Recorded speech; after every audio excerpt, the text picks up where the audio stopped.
body, it's the facts we bring, yeah. Whoa, yeah. Whoa, Uncles ting, tis an uncle's ting. Pull up on the body, it's the facts we bring, yeah. Whoa, yeah. Whoa. Hey everyone, welcome back to the Unkles Podcast. Before we kick off this episode, a quick shout out to our mates over at Complete Pest. They're the pros for pest control in Port Moresby and Leigh. No job too big, no task too small. From general pest and bedbug treatments to bee wasp removals, fleas, mosquito fogging, misting, rodent programs, and termite treatments. They even offer fumigation, but only in Leigh. Complete Pest also keeps businesses hygienic with sanitary disposal services, servicing over 2,000 bins per month on weekly, fortnightly, and monthly schedules. And if you need window film, they only use high-quality Australian imports. Tint film to block harmful rays, safety and security film for shatter resistance, and decorative film for privacy. These are applied to vehicles, homes, and commercial sites. So guys, for reliable, professional service, get in touch with Complete Pest and tell them the uncle sent you. Yo! What up, Richie? Good to have you. Bro, it's been a while, actually. Yes, JMoney, man. So good to see you again. I'm really keen for this episode, bro. I missed you. It's been way too long, man. Way too long. Bro, between the time you've done like a fair few episodes, you've also traveled to Moresby, which has been really good. And then by the time sort of we look at it now, it's like September already, and then we're like heading into a massive time for PNG. Yeah, it's a big time, and you know, speaking to a lot of PNG people out there, everyone's getting ready, everyone's getting excited. Even back home in Moresby, the roads, the government just decided to build new roads a month before independence. How great of them! Thank you. Yeah, so traffic jam is jamming at the moment in Moresby, and they're trying to get all these roads done to make it look good, but you know, they probably won't last 4 or 5 years. But anyways, we'll see. But as you said, everyone's excited. I'm excited. Yeah. PNG Big 50. Big 50. Hey, Big 50. Yeah. Guys, listen to this. Cheers, everyone. Cheers. Oh, bro. Honest. That was so good. So good, man. The taste of the motherland. Yeah, PNG's number 2 export. Yes. Because you know who's number 1? Unky's baby. Yeah. Nah, bro. Well, given obviously we're coming around that time of the year where we're going to PNG Independence, it's such a big milestone for us, and you know, it's 50 years since the country gained its independence from under Australia's colonization. And I think over the last 50 years, it's been a big journey that the country's on. And obviously, you know, there's some instances where we've made significant progress, and then there's other instances where, you know, there is more progress to be done.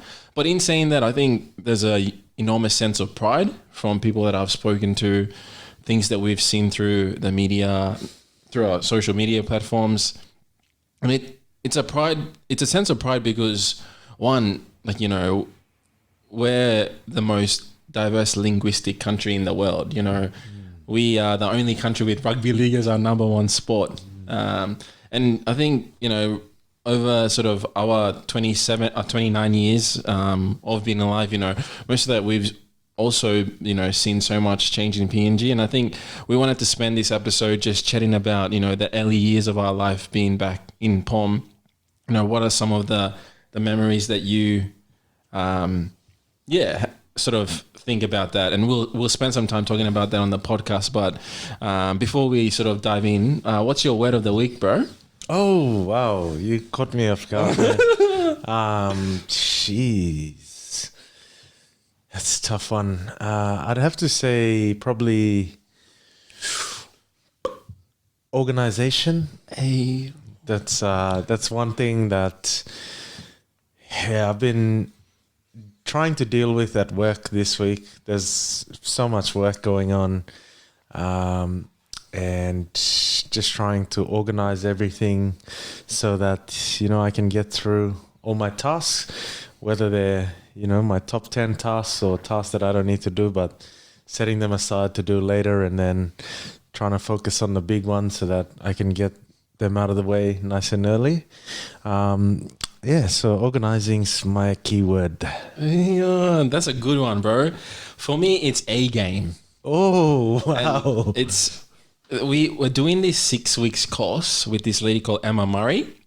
Really, she's worked with the Sydney Swans currently at the moment, and she worked previously with the Richmond Footy Club, and she is a sports coach. Wow. So she, not like a actual sports coach, but like a psychological, psych. Yeah, and she does a lot of psychology work with sports people, and she talks about this A game and B game, and she doesn't describe it as a negative or a positive. She describes it as helpful or unhelpful. So when you're in your A game, you're helpful, you're doing everything with confidence, you're doing everything to the best of your ability, so you're getting so much value from your output. And then she talks about B game, which is when you're unhelpful and you don't get much output from the work that you're doing. You're in a rut, you don't organize things as well, you lack confidence, you don't give value. So she doesn't describe it as, and so over the sort of last few weeks, we're going through 6 course week with her, and so we started out identifying what A game and B game is and differences there. She talks about the way you feel ties into your emotions, which then ties into your actions, and the way you feel something, by changing that then also reflects how you act, how you do things. So when you're in your A game, the way you feel naturally confident, and then that brings your best self. You're charismatic, you organize, you do things well. And then when you're in your B game, you feel down, you feel like, I haven't done much. You start procrastinating, you don't organize well. So it's a really, really good course. People should follow her on Instagram. She also works with Oscar Piastri, who is currently in Formula One. And she's quoted and said that Oscar will win the World Championships for F1 this year. So if you want to put some money on him, go and put it. Gamble responsibly. Tonight. Bulldogs 13 plus. Bro, honest. But yeah, she's really, really good. We had a conference, and she came and spoke to us at that conference, and then following that conference, we're doing a 6 week course with her. But nice, really, really good, man. Honest, and she talks about also. I'm carrying on a bit, but it's like she talks about pressure being a privilege, and in high sporting environments, like when you're in a pressure moment, like All Blacks always talk about pressure being a privilege, whereas if you think about it, that level of pressure is obviously entirely different to what pressure someone might feel back home in PNG, where, worrying about food to put on the table, where to sleep, where to eat, But she talks about how, we have to be grateful in the sense that our work requires us to be in a pressure moment, but also it's, we shouldn't take it as a end all, it's not, it shouldn't dictate how we are as a person. And she also touched on her personal experience where her son, who was a really gun AFL player, went diving when he was 15 with his kids off in Bondi Beach and did a backflip off one of the bridges and damaged his spinal cord. So he's paralyzed from the leg down.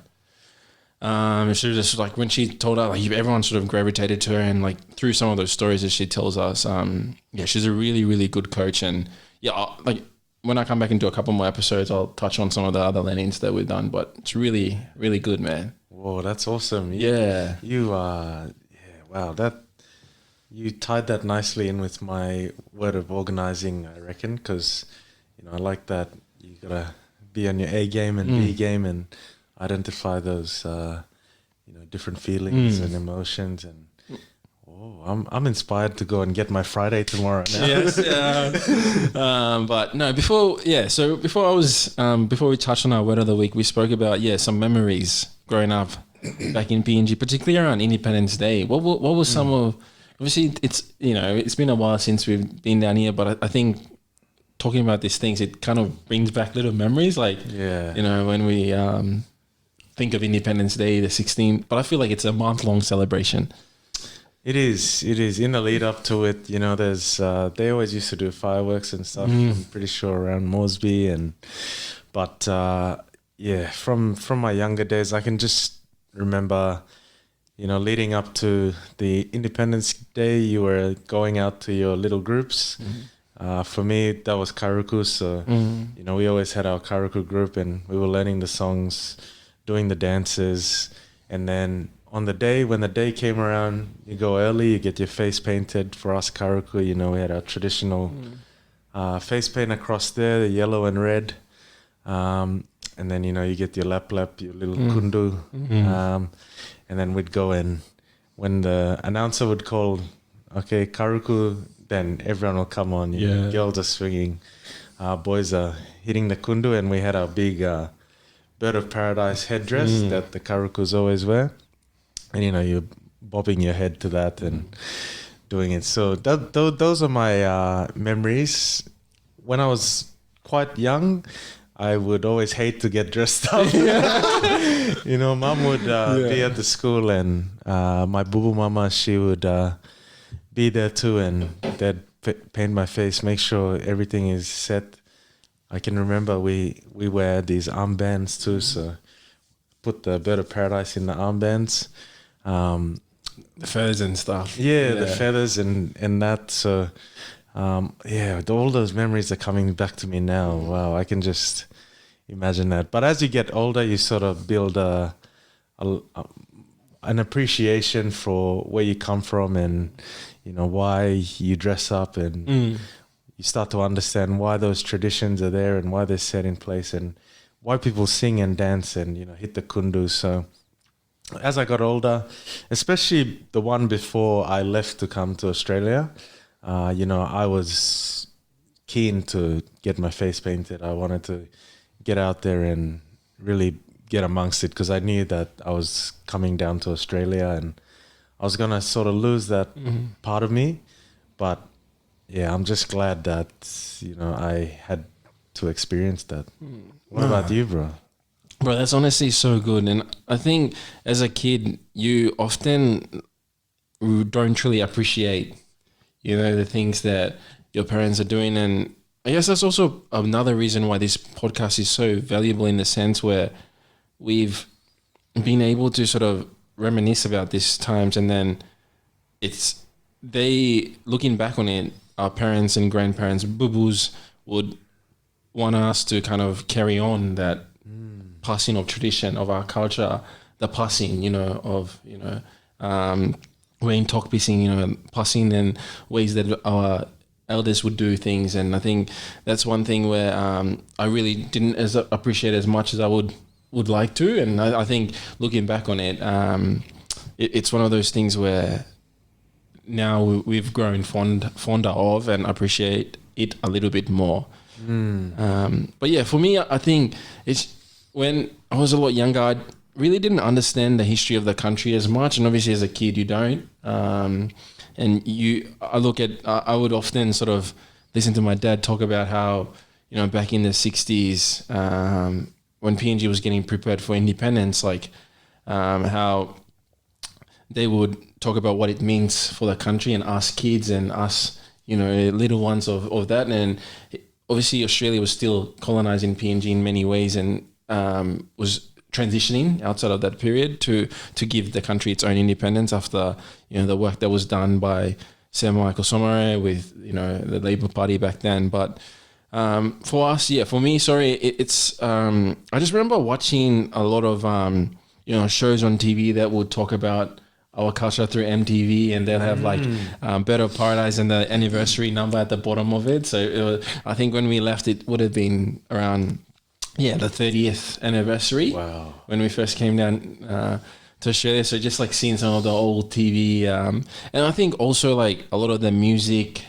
And you know, or as when we were sort of in celebrating in school, like singing the national anthem and proudly, and then some of the cultural shows too as well, where you know, it's still a big part.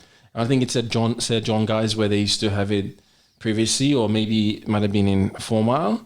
But yeah, just, you know, those kind of things there as a kid. But, you know, it is pretty tough because, yeah, I came here when I was 10. So I think some of the things that I've, to your point where you should have really appreciated a little bit more, like we took for granted a little bit. And then now it will help because when we do have kids and when, you know, people that live in Australia have kids and they want to talk about PNG, they can come and listen to the podcast, you know, and listen to some of the stories there. So, yeah.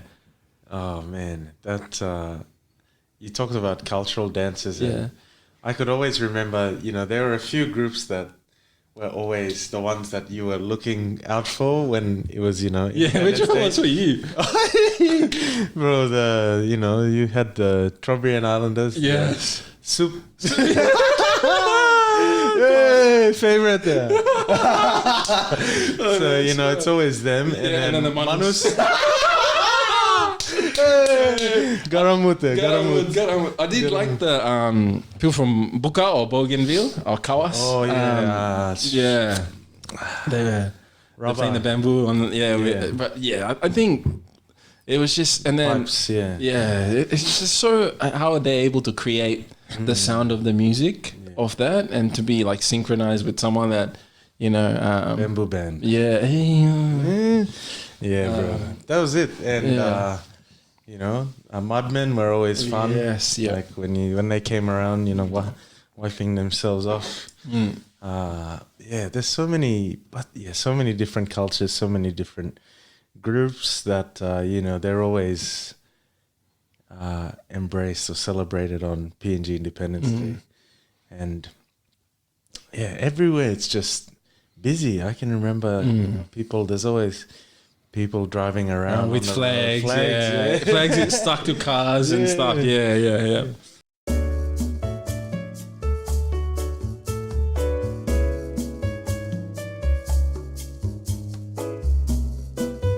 Things that we remember, you know, doing a little bit more, the Manus, the Kirawina, bro, Conflict Island. Oh, wow. So want to go there. Bro. But now we obviously have lived in Brisbane for a little bit now, bro. There's obviously the cultural celebrations that happen on the weekend before the 16th normally. Here in Brisbane, and that's at the Beenleigh Showground here in Brisbane, and that happens. They'll be happening next week. For those that are here in Brisbane, it's on the 16th of September. Yep, 13th. Oh, 13th, sorry. Yeah. 13th at Beenleigh. Beenleigh, yeah. It's a really good day. So last year or a couple of years ago, they had it over 2 days, and then they brought down some artists from PNG to perform, which is really, really cool to have the likes of like Metere Crew, O4, Tavantuni. There was like other band, like the bands that came and played with them, like Psyche was also here. Shout out to Psyche, we had him on the potty. Highest trending episode. On YouTube. Go check it out if you haven't, guys. Good app. Don't miss out. Don't miss out. But yeah, you and Charles obviously going to be there on the day? Yes, I'm pretty sure Charles is DJing, as he always does. He'll be on the decks. Freaky fucker. He'll be on the decks, so if you see him, you know, tell him, play some good music. Yes. And then, you know, hopefully your boy will be emceeing. Yes. But I don't know, it's up to the committee if they want to use our services. Yeah. Hey. I reckon it'd be a good day. And I think like with the way that the Independence Day structured here, like obviously there's the cultural dancers and then there's like a few speakers. Depending on what they're doing, like they could bring some talent from Mosby down to kind of perform to as well, which is what happened a couple of years ago. So yeah, really good to kind of be a part of it too as well. Like I wish I was going to be, but I'm not. But there's always next year, and there's the 100th. Yeah, bro, we'll be there for then. Yes, We'll be there for that. We'll be there, no doubt. No doubt. We'll be 80 and Living the dream. smiling. Hey, yeah. By then we'll have a podcast called The Boo-Boos.